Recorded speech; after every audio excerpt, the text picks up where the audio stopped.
All right, ladies and gentlemen, we are live with a Congresswoman Lauren Boebert, who has just come from the House chamber where Joe Biden delivered an hour-long State of the Union speech. Lauren Boebert was here with her reaction. She's going viral. She's viral across the internet for multiple reasons. Her incredible scarf that she wore to the event, for calling out Joe Biden to his face for his disastrous handle of the Afghanistan pullout. The drill, baby, drill. You can see it right there. Show us the scarf.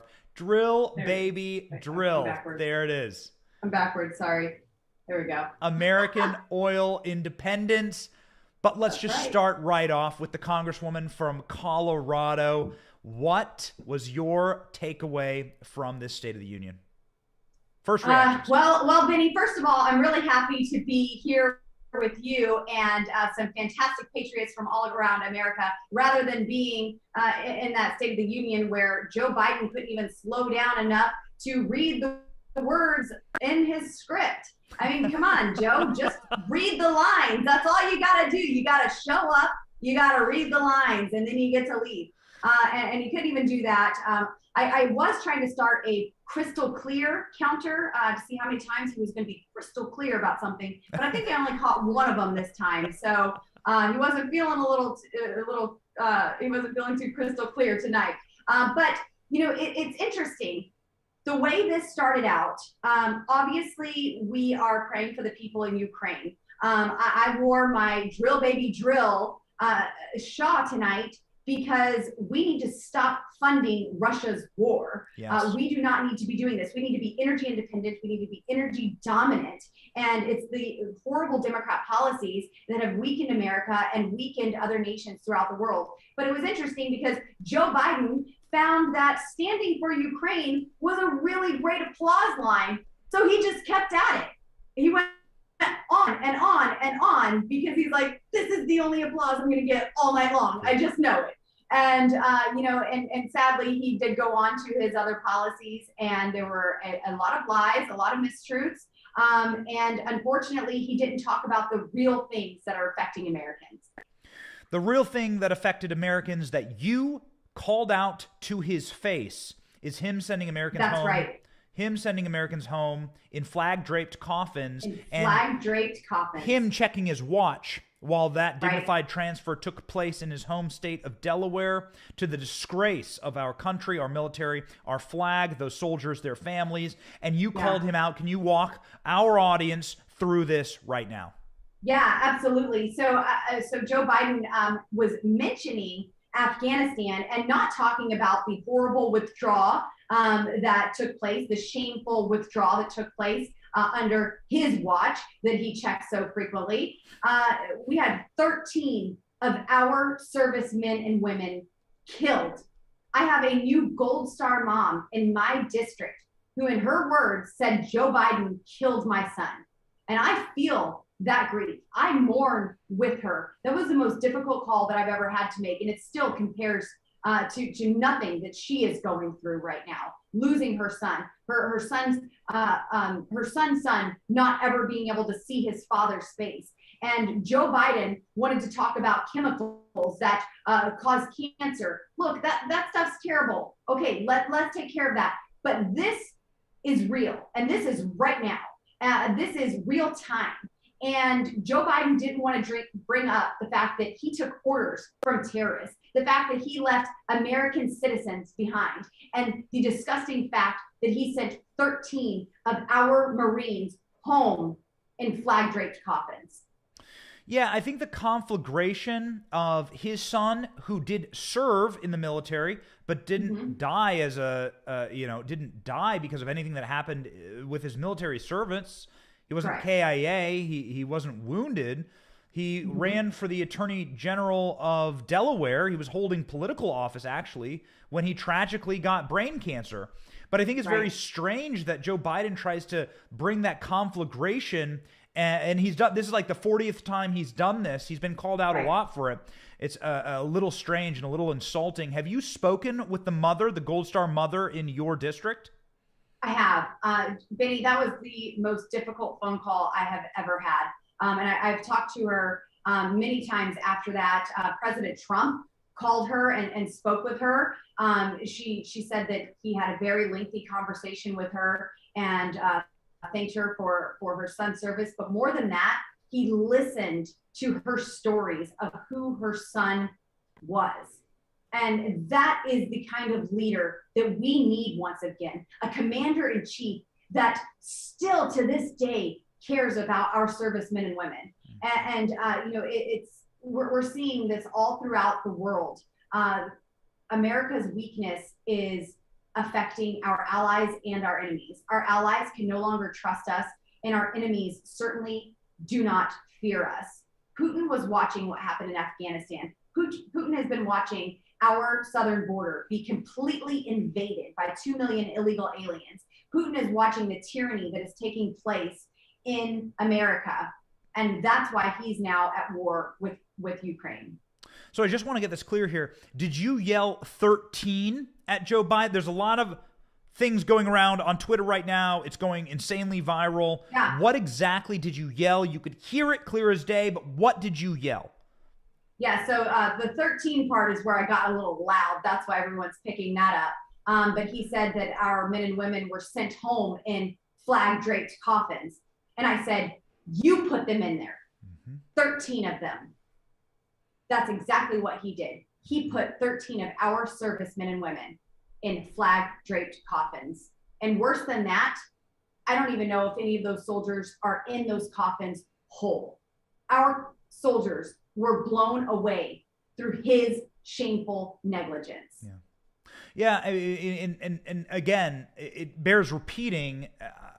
He looked at his watch during the dignified transfer multiple times. He sure did. He was bored, and most especially, and this is true disgusting gaslighting, he didn't mention Afghanistan once in this entire speech. He didn't once talk about his disastrous pullout of Afghanistan, where thousands of Americans, the 13 of course, but also thousands of Americans, and then hundreds of thousands of Americans have been affected back here at home when they've received someone who has been killed in action, or somebody who has been blown up, or somebody who has lost a limb, or lost perhaps their will or their brain power, PTSD. I mean, it's been tragic what's happened in Afghanistan. So that conflict comes to a disastrous, calamitous close, and Joe Biden doesn't say a single damn thing about it? Not one thing about it, Benny. And this has been absolutely shameful through and through. We had civilians working to get civilian aircraft into Afghanistan to fly our people home. Our number one hindrance, I was on the phone with the State Department almost daily for months, and that was our number one hindrance, getting Americans home. Even active service military that was left behind on special ops missions that were classified at the time, they were not able to get home. They finally were able to get on a civilian aircraft, one group of our special ops service members. And while they were in flight, our State Department cleared them to depart.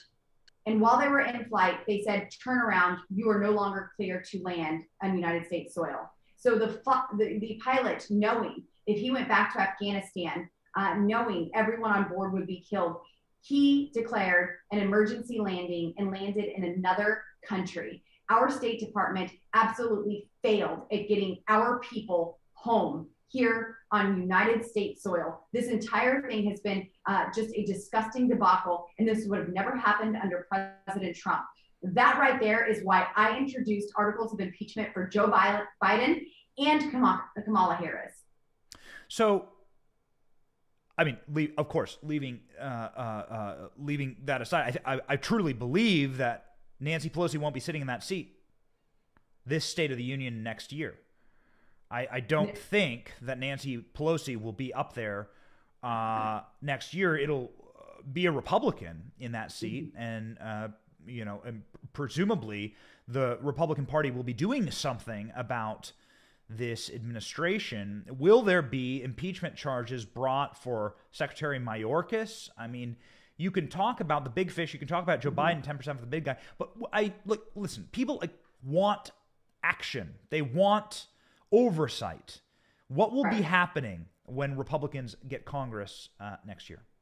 So I'm so happy that you said that word oversight. I do believe that we need oversight in everything that we oversee in Congress, not just in the oversight committee, but in natural resources. We need to have oversight into what is taking place with our energy production. And part of that oversight includes investigations. Part of that oversight includes bringing these people in to testify before Congress so we can hold them accountable. So that is what I want to see in the majority. I don't know if we are going to be able to fully pass legislation and get it to the White House and get Joe Biden to sign this. I mean, of course, he admittedly signs things all the time that he doesn't know about. He says, I don't even know what this says, but I'm just going to go ahead and sign it. So maybe we could trick him with a bill or two, but I don't know if that's going to work every time.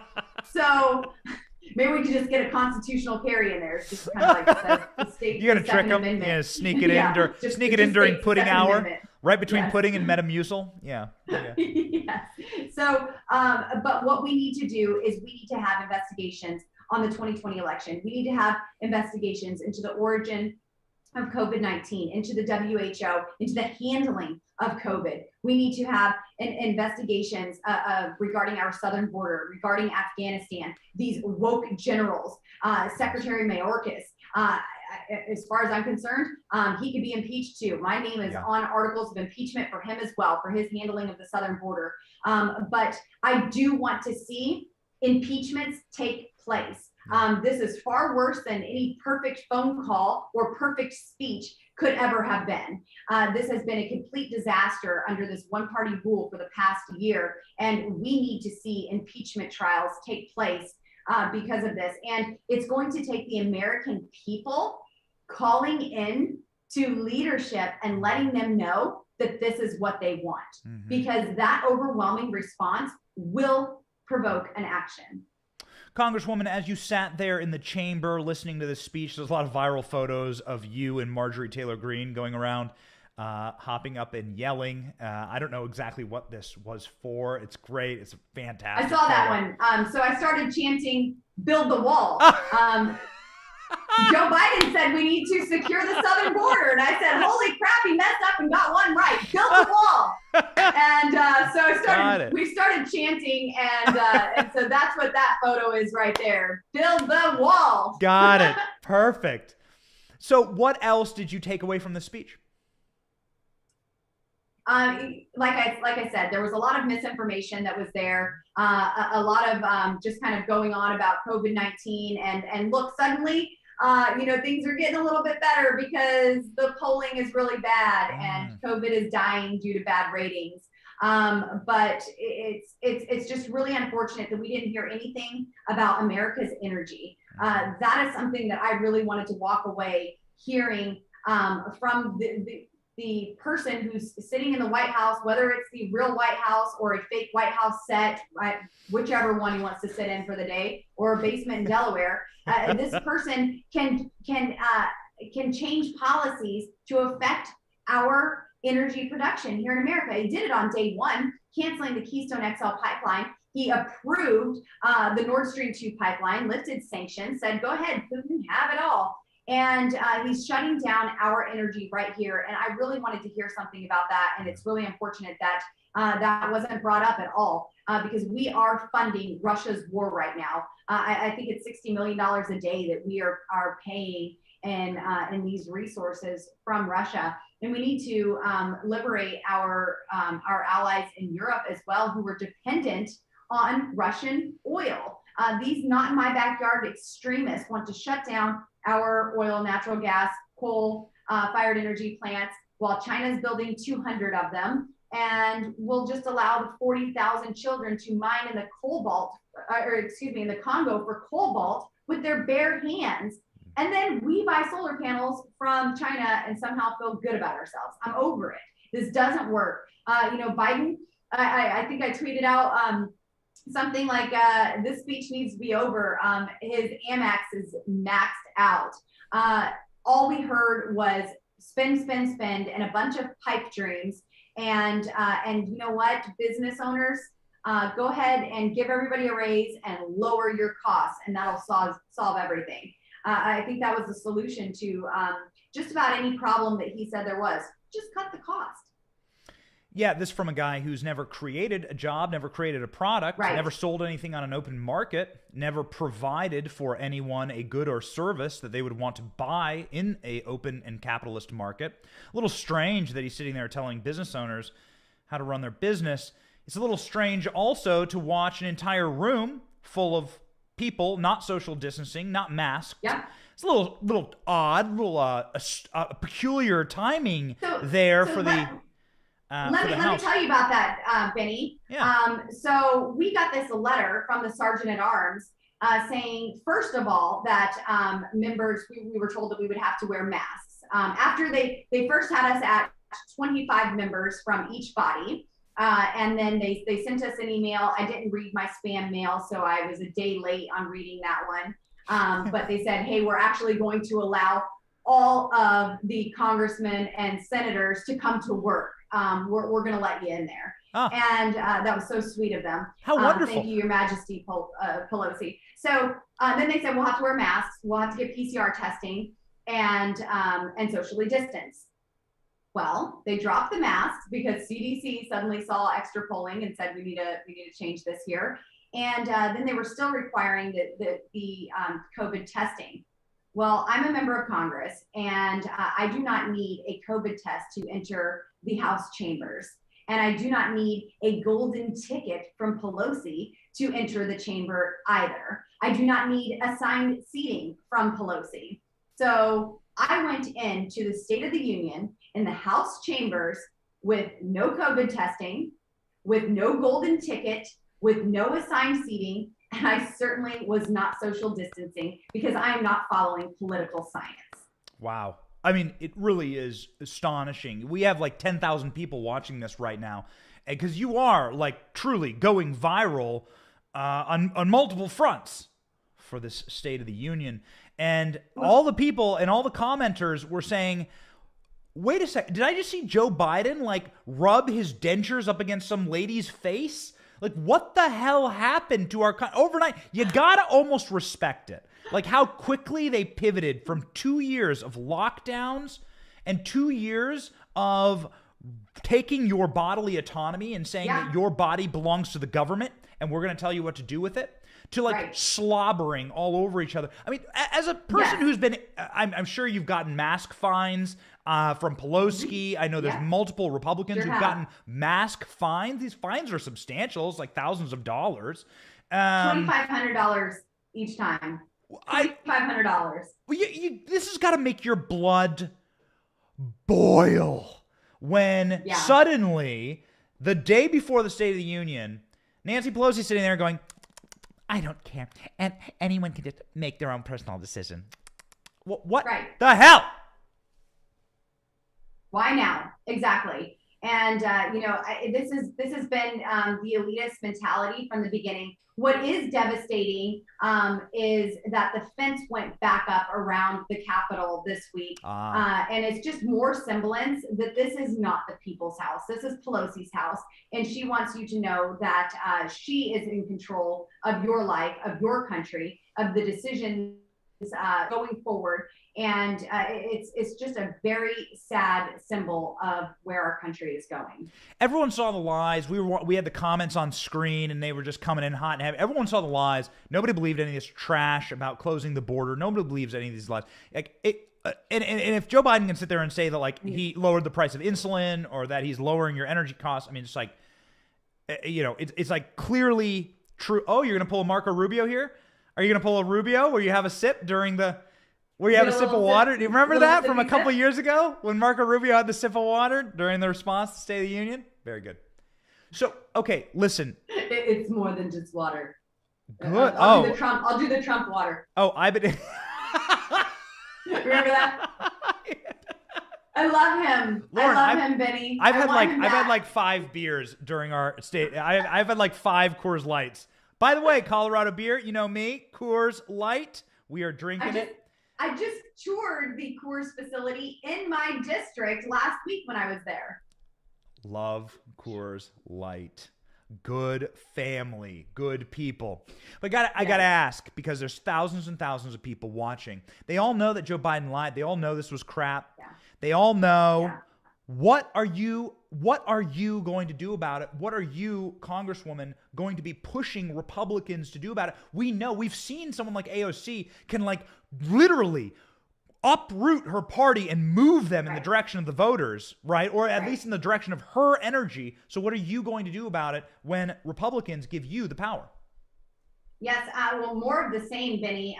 So much more of the same. I want more passion behind that. But reaching out to viewers like yours is vital, because getting them involved at every level is exactly what we need. And to keep up these public pressure campaigns and to make sure that the American people know the truth about what's going on here. Look, I'm looking forward to a red wave, but I would love a small majority, so every vote counted.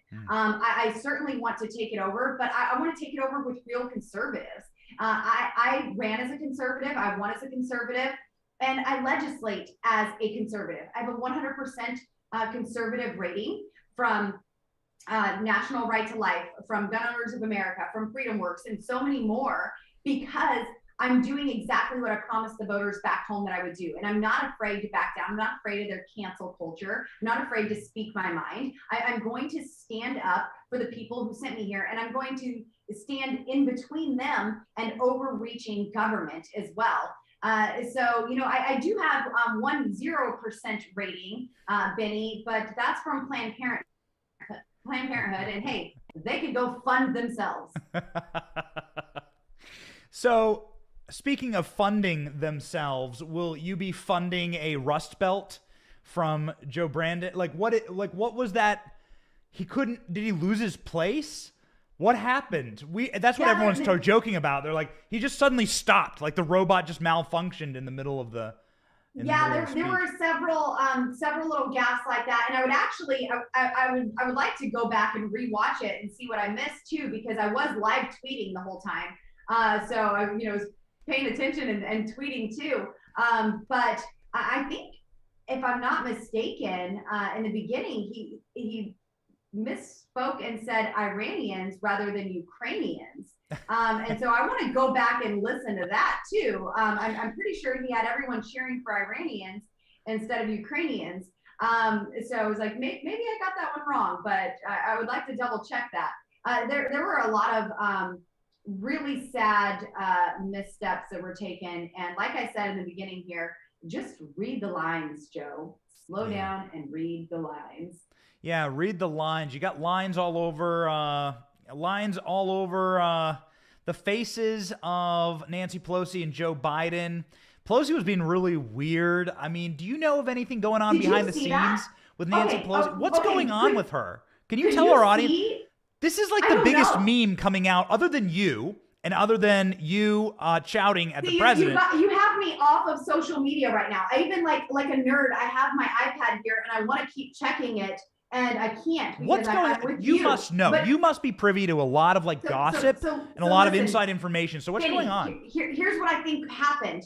I think that the Russian sanctions, the sanctions on Russian vodka have kicked in, and Nancy Pelosi's losing it. So I don't know what else to say. I'm so glad you saw what we saw, because there was definitely some malfunctioning there going on. And I don't know if that was withdrawals or she's trying to get in all she's got before it's too late. Her mouth was going. Maybe that's why we've had the mask so long. Maybe there's something going on there, and a little compulsion there that you can't control. And the mask has been covering it all along. We will call this Spicy Bombs with Lauren Boebert. Spicy. It was a weird mood, I've covered this a lot. I've covered State of the Unions dating back 10 years. I used to bring a little red carpet and ask people who they were wearing when there's that ridiculous performative walk down the middle of the statuary hall. And I used to make fun of it. But so I've been inside the chamber many times for the State of the Union. But got to tell you, like the energy here felt weird. Everyone was like staggered in their seats. Like nobody, like everyone seems like they've all been living in the same Upper East Side apartment building, and now suddenly like they don't know how to interact with their fellow human beings. Right. It was totally robotic. The speech just like didn't hit. You could see Nancy Pelosi. I'm not sure if you could see it, but it was very evident to all of our viewers. Nancy Pelosi like telling people to stand up to applaud. Never in my life have I seen like a Speaker of the House like ordering people to applaud, like you will clap now.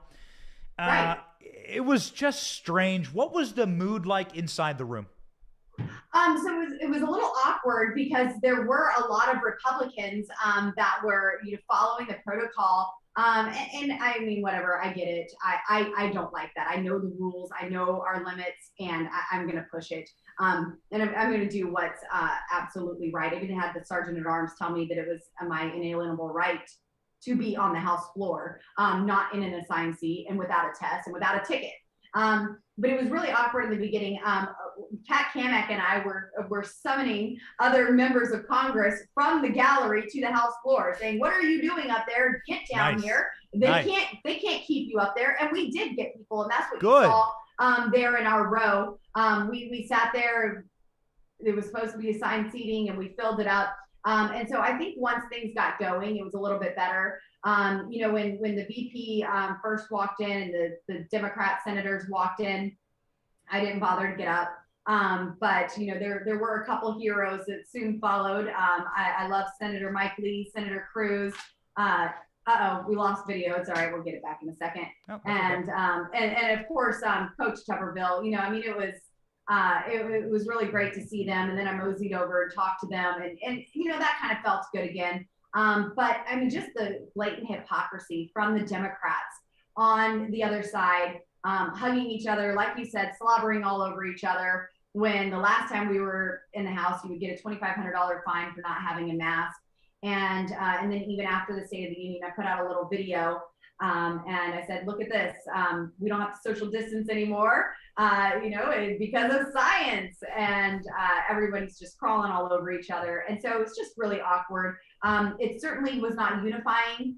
It didn't feel like an American pride message. It didn't feel like a patriotic message, because it's not, because these people hate America. And so to sit there and listen to the lies, knowing the truth, knowing that we've read the bills, that we're not trying to just pass them to find out what's in them. We actually read them before we vote on them. And, it's just really frustrating that this is the state of our union right now. Yeah, that's right. In 2017, Donald Trump, he mentioned the tragic death of a Navy SEAL, Ryan Owens. His widow was sobbing in the gallery.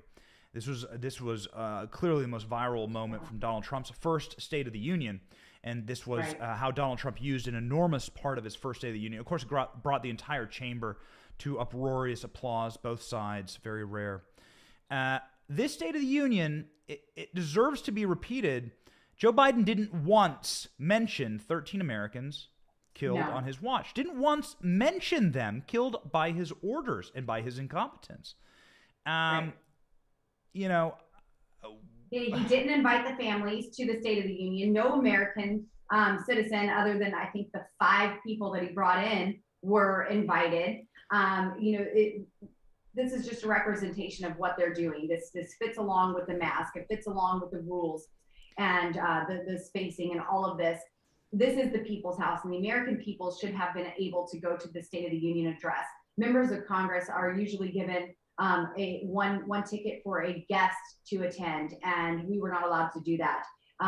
Previous members of Congress have always been invited to the State of the Union. They were not invited this time, and Joe Biden should have absolutely had the families of those service members in there tonight and spoke to them and apologized to them, and really had a moment for them and their loss.